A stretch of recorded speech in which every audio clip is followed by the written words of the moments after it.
사랑하고 존경하는 국민 여러분, 우원식 국회의장님과 선배 동료 의원 여러분, 그리고 국무위원 여러분, 사회민주당 한창민 의원입니다. 오늘은 11번째 세월호 참사 추모일입니다. 여전히 아픔을 안고 사시는 유가족께 다시금 깊은 위로의 마음을 전하며 윤석열 정권 이후엔 더 이상 사회적 참사로 아픔이 반복되지 않도록 기억과 다짐으로 이 시간을 시작합니다. 국민의 생명을 소중히 여기지 않는 정권은 언제나 처참한 말로를 맞았습니다. 탄생 직후부터 국민의 삶을 파탄으로 몰았던 민주화 이후 최악의 정권이 임기가 이제 48일 남았습니다. 이 자리는 제가 국회의원으로서 하는 첫 대정부 질문이지만 윤석열 정부에서 진행하는 마지막 대정부 질문일 수도 있습니다. 저는 이 정부가 어떤 정부였는지 그 정체를 명확하게 하고자 합니다. 그래야만 다시는 야만적인 정부가 민주공화국에 들어서는 일을 막을 수 있기 때문입니다. 윤석열의 비상계엄은 작년 12월 3일 선포되었지만 윤석열에 의한 민주주의와 민생 파괴는 당선일부터 시작되었습니다. 대한민국 모든 영역에서 최악의 상황이 이어졌고 특히 노동자는 윤석열 파쇼 정권의 첫 재물이 되었습니다. 우리 국민 다수인 노동자들에 대한 실질적인 비상계엄은 2022년 11월 29일에 본격적으로 시작되었습니다. 그리고 아직도 해제되지 않고 있습니다. 한번 살펴보도록 하겠습니다. 2022년 11월 29일 그날 윤석열은 화물운송 노동자들에게 업무 개시 명령을 내렸습니다. 한 달 내에 파업을 중단하고 일터로 돌아가라. 그렇지 않으면 3년 이하의 징역과 3천만 원 이하의 벌금으로 처벌하겠다. 이 명령입니다. 당시 화물 노동자들의 요구는 매우 절박했지만 단순했습니다. 화물 노동자와 도로의 우리 시민들의 생명과 안전을 보장해달라는 것이었습니다. 정부가 약속했던 안전운임제를 지속하고 확대 적용해달라는 절박한 요구였습니다. 그런 노동자들에게 윤석열은 사실상 강제노역을 시켰습니다. 헌법이 보장하는 파업의 자유를 빼앗는 조치를 했습니다. 심지어 이 명령은 18년 동안 한 번도 작동된 적이 없는 사문화된 그런 명령 조항입니다. 그런데 윤석열 정부에서 발효된 것입니다. 이렇게 시작된 노동자에 대한 비상계엄은 건설 노동자로 이어졌습니다. 윤석열은 2023년 1월 22일 국무회의에서 건설 노동자들 조폭에 빗대며 건폭이라 지칭하는 초유의 언어 폭행을 자행했습니다. 역대 어느 군사 정권도 하지 않은 일이었습니다. 그런데 이런 추악한 언어 폭행 이후에 대대적인 탄압까지 시작되었습니다. 당시 어느 타워 크레인 노동자가 이야기한 게 있습니다. 아버지가 크레인 노동자라고 하면서 자랑스러워하고 있었는데 친구들이 학교에서 니네 아버지 조폭이냐고 이렇게 조롱한다고 눈물을 흘렸다는 그 증언이었습니다. 아마 우리 국민들이 잊어버렸을 테지만 그 가슴 상처 입은 우리 국민들이 여전히 많이 남아 있습니다. 여기에 그치지 않았습니다. 윤석열은 노사 법치주의라는 간판을 내걸고 건설 노동자들 대상으로 대대적인 검거에 들어갔습니다. 경찰이 50명을 체포하면 1계급 특진을 시킨다고 내걸었고 건설 노조에 대한 표적 수사를 감행했습니다. 8개월 동안 무려 5,000명이 검거됐습니다. 우리 국민들 누구나 이 일을 까마득히 잊고 있습니다. 결국 2023년 5월 1일 노동절 아침에 양회들 열사가 분신으로 목숨을 불사르며 억울함을 호소하는 일까지 벌어졌습니다. 이게 바로 윤석열 정부에서 일어난 일입니다. 이런 참담한 현실에도 윤석열 정부의 폭주는 멈추지 않았습니다. 2023년 5월 30일에는 포스코 하천 노동자들 농성장에 경찰을 투입해서 항의하는 김만자 한국노총 금속노련 위원장의 머리를 짓이기고 두 손과 무릎으로 목을 내리누르고 수갑을 채우는 일까지 있었습니다. 5월 31일에는 포스코 광양제철소 철탑 안에 고공농성하던 김준영 금속노련 사무총장을 끌어내리기 위해서 진압봉으로 머리를 때려서 피 흘리는 장면도 있었습니다. 그런데 이게 까마득한 옛날처럼 느끼는데 윤석열 정부 아래에서 벌어진 일들입니다. 이처럼 윤석열 정부의 비상계엄은 대한민국의 민주주의를 45년 전으로 퇴행시켰듯이 윤석열 정부의 노동 탄압은 대한민국 일하는 모든 시민들의 삶을 40년 전으로 후퇴시켰습니다. 이것이 이 정권의 실체입니다.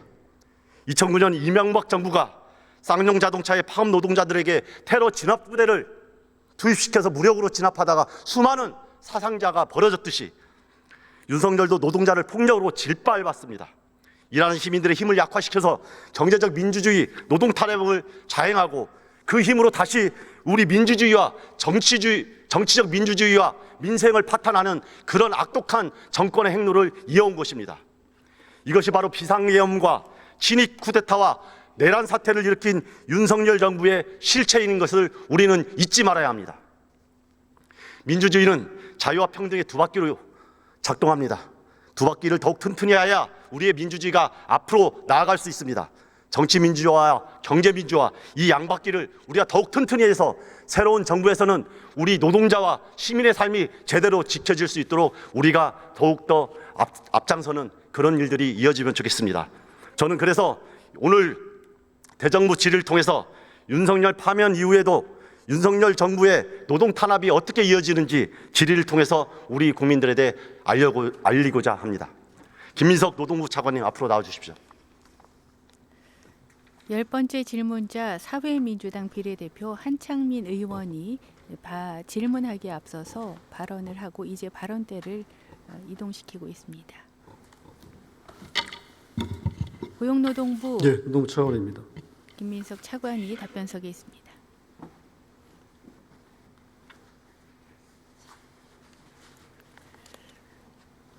발언석이 다 이동돼서 멈출 때까지 잠시 대기하고 있는 질문자입니다.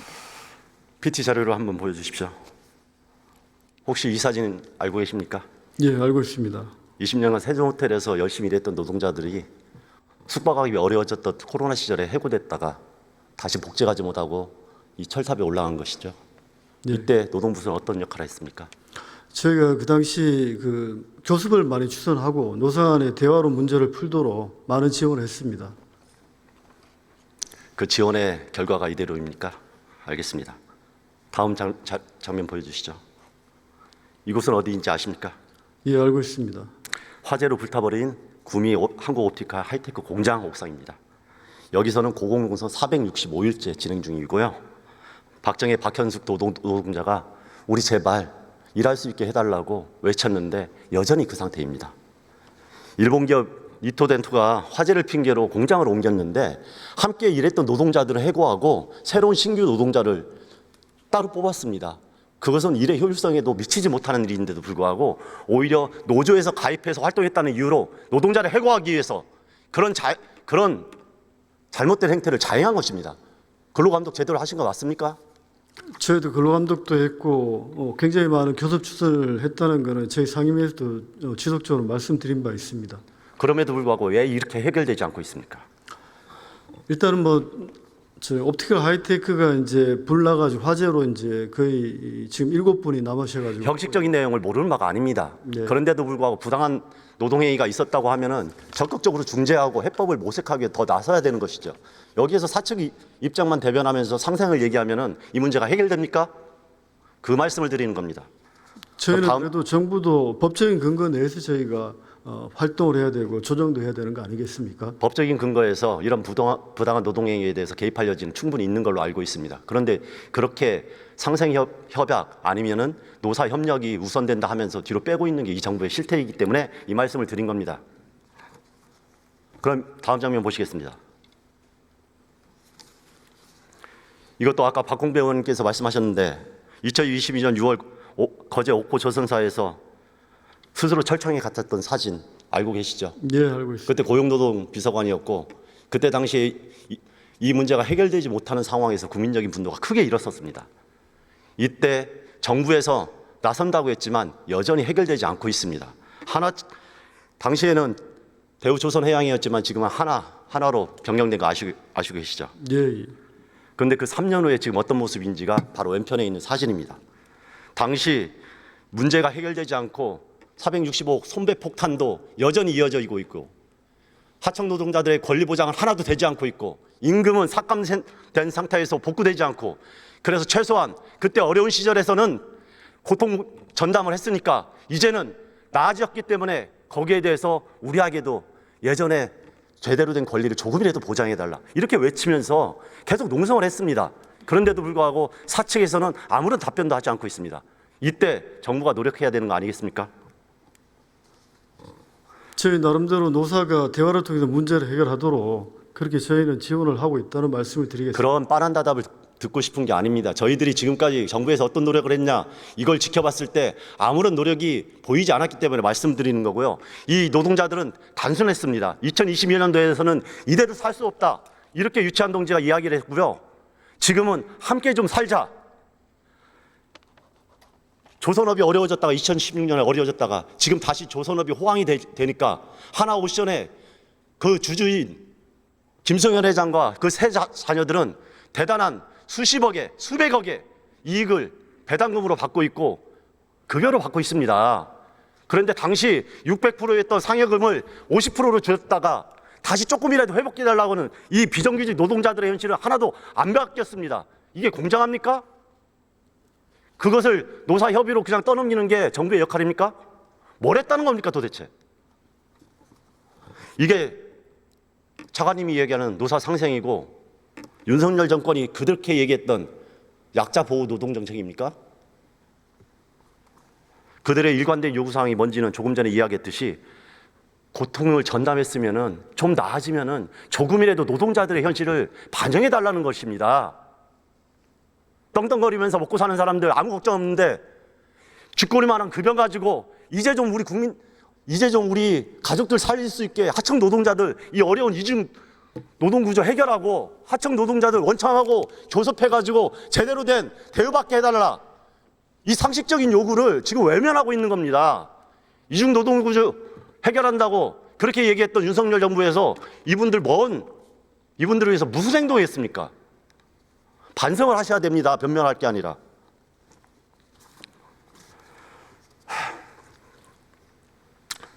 자, 하나만 더 묻겠습니다. 고용노동부 하나오션 노동자들과 단체 교섭에 응하도록 지금 남은 시간이라도 노력하시겠습니까? 현장에 찾아가시겠습니까?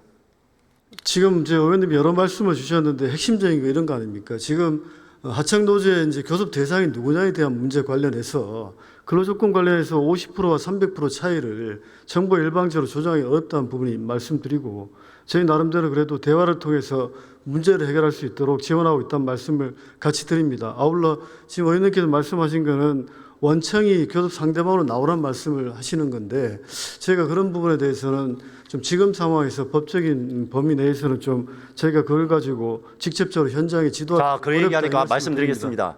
그래서 원청과 제대로 교섭하자, 그래가지고 노조법 2, 3조 개정해야 된다, 이 얘기를 했는데 지금 윤석열 정부에서 거부권을 계속 행사했던 거 아닙니까? 이런 억울함 풀어주자고 당연한 법적 조치하자고 하는데 그걸 막은 게 지금 본인과 윤석열 정권 아닙니까? 그래놓고 무슨 변명을 그렇게 길게 하십니까? 하나 더 묻겠습니다.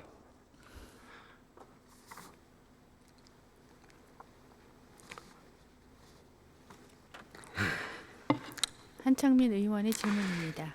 지금 윤석열 후보가 120시간 노동 발언했다가 후보 시절에 후퇴하고 다시 69시간제 도입하려다가 여론 반발로 물러섰다가 이번에 다시 꼼수를 통해 가지고 장시간 노동을 획책한 바가 있습니다. 그런데 그 마지막 정점을 누가 찍은지 아십니까? 고용노동부 장관 김문수가 대선 출마하기 전에 마지막으로 시행령으로 이것을 열어놨습니다. 알고 계십니까? 사실관계가 좀 다른 부분이 있습니다. 어떤 사실관계가 다릅니까? 지금 의원님께서 주 69시간제라고 말씀드린 64시간제라고 얘기했습니다. 아닙니다. 저희가 지금 말씀하신 주 최대 69시간제에 대한 근로시간 연장관리 단위 유연화를 저희가 추진했던 부분이고, 지금 말씀하신 특별연장 근로 같은 경우는 저희가 이제 의원님 아시다시피 근로기준법 53조 사항을 보면 특별한 사정이 있으면이라는 법적 근거 하에서 저희가 이제 운영하고 있는 5가지의 특별연장 근로 개선 지침을 개선했다는 말씀을 드립니다. 자, 말씀드리겠습니다. 헌법 23조 3항 알고 계시죠? 근로조건의 기준으로 예. 인간의 존엄성을 보장하도록 법률로 정하고 있고 근로보건법에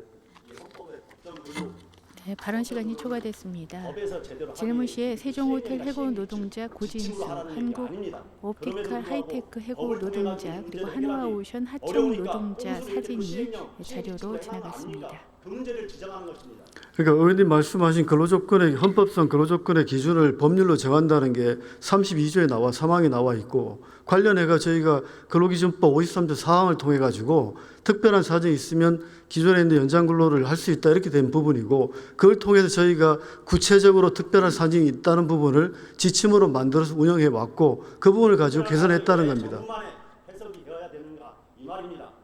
노동자들의 권리를 보호하기 답변석에 위해서 고용노동부 위헌 장관 상황이기 직무대행 때문에 거기에 김민석 대해서 법을 차관입니다. 통해 가지고 정확하게 명시를 하고 그거에 따라서 움직이라는 게 법정주의 아닙니까? 그걸 왜 정부에서 판단하고 정부에서 마음대로 이 지침으로 바꾸는 겁니까? 그것을 문제 제기한 겁니까? 그게 헌법상의 노동권, 근로권을 위반했다고 말하는 것입니다.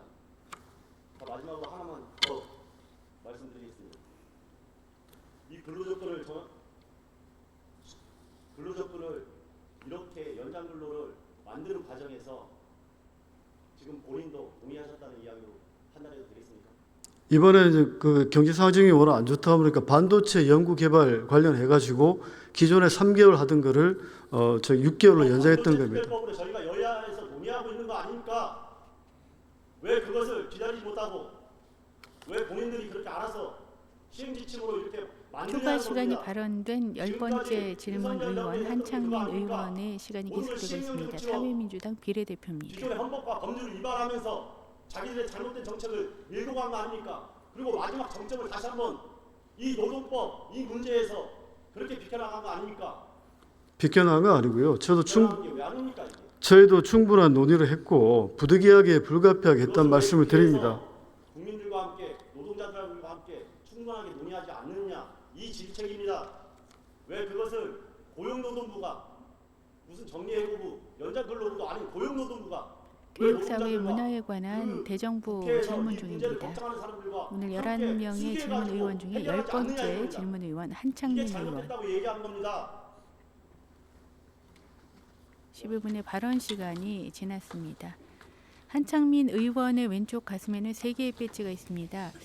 그중에 노란 배지 옆에 보라색 배지도 눈에 띕니다. 가정폭력이나 아동학대 피해를 좀 보장해달라는 의미의 또 배지이기도 합니다.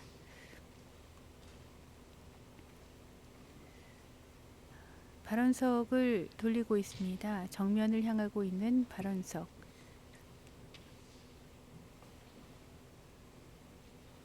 대부분의 의원석은 공석입니다. 존경하고 사랑하는 국민 여러분, 우원식 국회의장님 그리고 선배동료 여러분, 이제 6월 4일이면 새로운 정부가 들어섭니다. 윤석열 정부가 집권한 이래 일터에서 하루하루가 계엄 상황이었던 질문 의원 및 발언 시간 1인당 주어진 시간은 답변 시간을 제외하고 12분입니다. 발언 시간이 초과돼서 마이크가 꺼져 있습니다. 모두를 위한 노동법으로 업그레이드해서 새롭게 등장한 플랫폼 노동자들도 보호되고 기존의 5인 미만 사업장 노동자들도 이제 보호해야 합니다. 그것이 윤석열 정부에 맞서 최선두에서 싸우고 윤석열의 파면에 앞장섰던 노동자들에게 우리가 한 약속을 지키는 길입니다. 그리고 새로운 정부가 해야 하는 최소한의 책임입니다. 윤석열이 없는 나라, 부부 내란 세력이 주도하지 않는 나라에서는 완전히 달라져야 합니다. 새 정부에서는 노동법이 배제한 그동안 수많은 우리의 하청 노동자들이 보호될 수 있게, 그리고 그들도 우리 국민의 한 사람으로서 주인으로서 대접받을 수 있게 호소하듯 마지막 발언을 이어가고 있는 사회민주당 비례대표 한창민 의원입니다. 노타이 차림의 짙은 색 양복, 노타이 차림으로 오늘의 질문을 이어갔던 한창민 의원입니다. 모든 노동자들뿐만 아니라 그 노동자와 함께하는 우리 국민들이 살 수 있는 길입니다. 고맙습니다.